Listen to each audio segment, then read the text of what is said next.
Hello friends, welcome back to my YouTube channel जिसे classes पर। तो जैसा कि आप लोग पिछले वीडियो हमारे अगर देखा होगा तो हमने पुष्प का और उसके कितने भाग होते हैं, किस तरह से पुष्प का हमारे एग्ज़ाम में आएगा, कितने नंबर का आएगा, कैसे आएगा, इसका पहले बता चुका हूँ। तो आज हम पुष्प के सहायक अंग और लैंगिक अंग के बारे में जानेंगे इस चैप्टर में।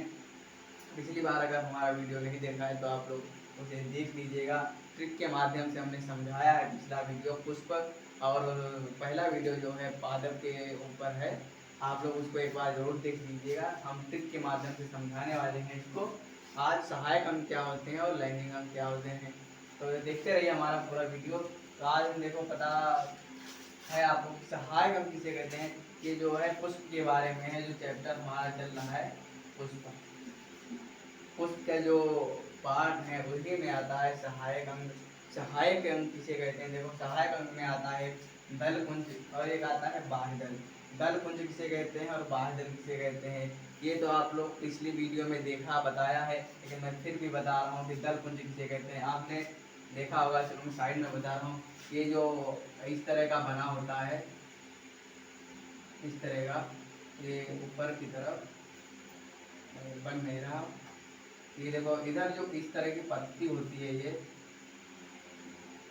इसे को कहते हैं दलपुंज। ये जो पत्ती होती है, जो कलरफुल होती है, इसे कहते हैं दलपुंज। इसमें ये अगर एक है तो इसे सिर्फ दल कहते हैं, और एक से अधिक होती है तो उसे दलपुंज कहते हैं।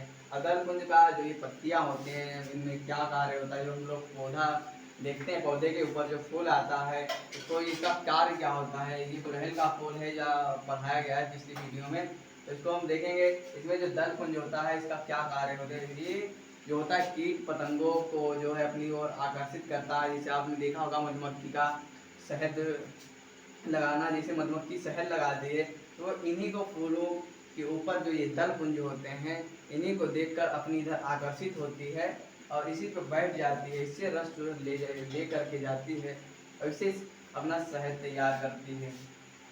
तो यहाँ पे दल पुंज का कार्य जो होता है वो कीट पतंगों को अपनी ओर आकर्षित करने का कार्य करते हैं। जो ये पत्ती होती हैं जिन्हें हम दल पुंज कहते हैं, ये कीटों को आकर्षित करते हैं। अब दूसरा होता है बाह्य दल। अब बाह्य दल, पहली बात तो आपने अब पहला वीडियो, इसके बाद जो है दूसरा वीडियो हमारा है जो पार्ट 2 है, उसको आप लोग देख लीजिए। वेरी वेरी इंपॉर्टेंट है। जो अगर वो नहीं देखा है तो आपको ये समझ में नहीं आने वाला है, इसलिए आप लोग पहले वो वीडियो जरूर देख लीजिए। इसमें देखो आया है बाह्य दल किसे कहते हैं। जो ये बाह्य दल होता है, जब देखिए जो बाह्य दल किसे कहते हैं, ये जो पुष्प बना होता है, इसके अंदर एक होता है, देखो ये इसके बाहर की तरफ एक पत्ती नुमा संरचना होती है, ये इसे कहते हैं बाह्य दल। और इसी के बाद एक पूछा जाता है, ये तो होता है एक होता है तो इसे बाह्य दल कहते हैं, एक से अधिक होता है तो उसे बाह्य दल पुंज कहते हैं। तो ये जो होता है बाह्य दल होता है, ये पत्ती को बाह्य दल कहते हैं। उन पत्तियों का जो होता है क्या कार्य होता है, ये जो बाह्य दल होते हैं इनका पुष्प में क्या कार्य होता है। ये देखो एक कवर्ड होते हैं, इनको एक सुरक्षा प्रदान करते हैं।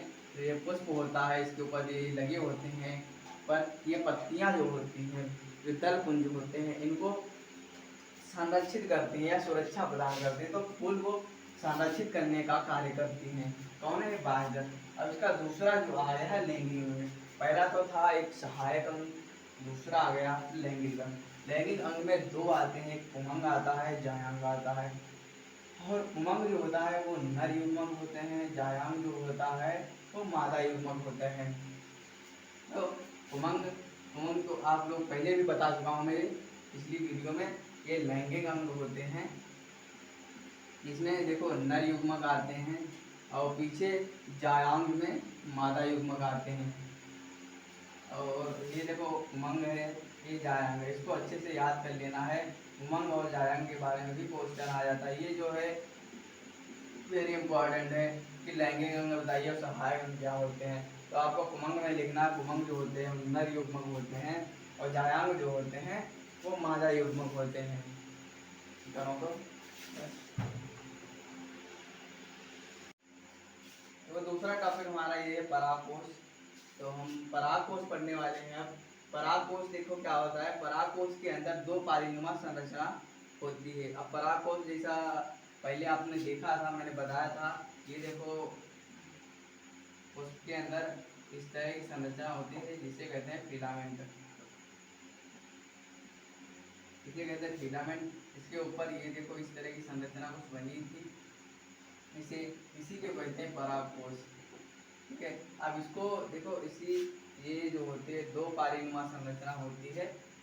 देखो एक पारी ये हो गई, दूसरी पारी ये हो गई, तो इसे दो पारीनुमा संरचना कहते हैं। इसे कहते हैं, पूछा जाता है कि दो पारीनुमा संरचना किसे कहते हैं, क्यों कहते हैं।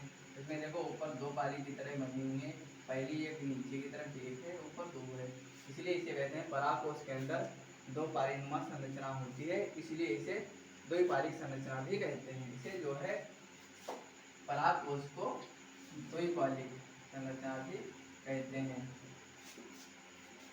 द्विपालिक भी संरचना कहते हैं।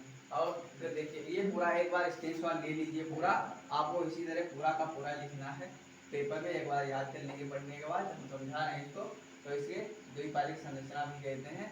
तो दो पारीनुमा संरचना को यदि अनुप्रस्थ काट देते हैं, इसे हम अनुप्रस्थ किस तरह से काटते हैं, ये देखो ये जो होती है संरचना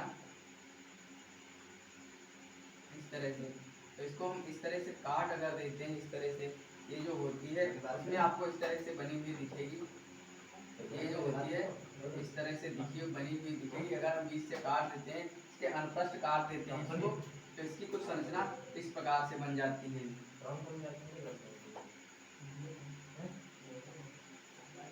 तो इसकी संरचना कुछ इस प्रकार से बन जाती है, ये संरचना हो जाती है। तो इसको हम अनुप्रस्थ अगर काट देते हैं तो इसमें चार कोने दिखाई देते हैं। चार कोने कौन कौन से होते हैं, ये देखो अगर बीच से काट देते हैं, एक कोना ये हो गया, दूसरा कोना ये हो गया, तीसरा कोना ये हो गया, चौथा कोना ये हो गया, तो इसमें चार कोने दिखाई देते हैं। पहले तो ये द्विपालिक होती है, फिर इसे जब हम अनुप्रस्थ काट देते हैं तो इसे चार कोना हो जाते हैं, इसे चार कोने दिखाई देते हैं जब हम अनुप्रस्थ काट देते हैं, तो इसीलिए इसे चार कोष्ठी भी कहते हैं। तो आप लोग एक बार फिर से देख लीजिए, जो परागकोश होता है, परागकोश के अंदर दो पारीनुमा संरचना होती हैं, इसे द्विपालिक संरचना किसे कहते हैं। दो पारीनुमा संरचना ये होती है, देखो इस तरह से होता है, इसे इसके अंदर पॉलिन ग्रेन पाए जाते हैं, तो इसे हम इस तरह से दो पारिक संरचना होती है। जब इसे हम अनुप्रस्थ काट देते हैं तो इसे चार कोष्ठी कहते हैं। इसी में इतना सा लिखा है, मैं एक लाइन में बता रहा हूँ, ये दो द्विपालिक संरचना होती है, इसे जब अनुप्रस्थ काट देते हैं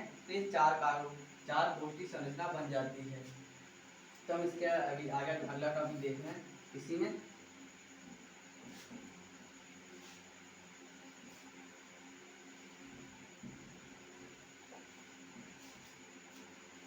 फिर ये आता है एक कोष्ठी। एक कोष्ठ किसे कहते हैं,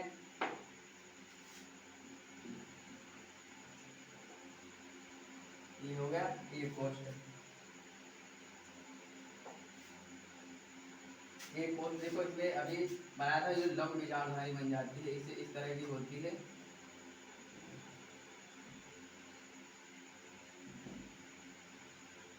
देखो इस तरह से कुछ होती है।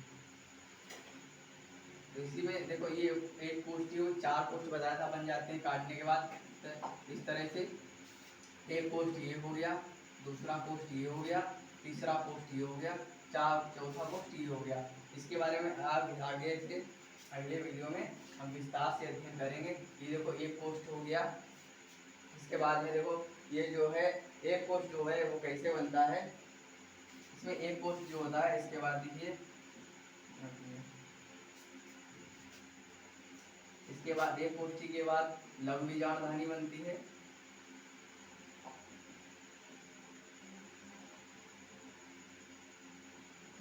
ये इसके बाद एक कोष्ठ के बाद लघु बीजाणुधानी बनती है, और लघु बीजाणुधानी के बाद ये जो लघु बीजाणुधानी है इसके बाद बनता है परागपुट। तो इसका हम लघु बीजाणुधानी किसे कहते हैं, इसे अगले वीडियो में हम विस्तार से अध्ययन करेंगे। तब तक के लिए इतना ही। एक बार आप लोग फिर से इसको रिवाइज कर लीजिए एक बार, उसके बाद आपको सब क्लियर हो जाएगा। तब तक के लिए धन्यवाद, मिलते हैं अगले वीडियो में।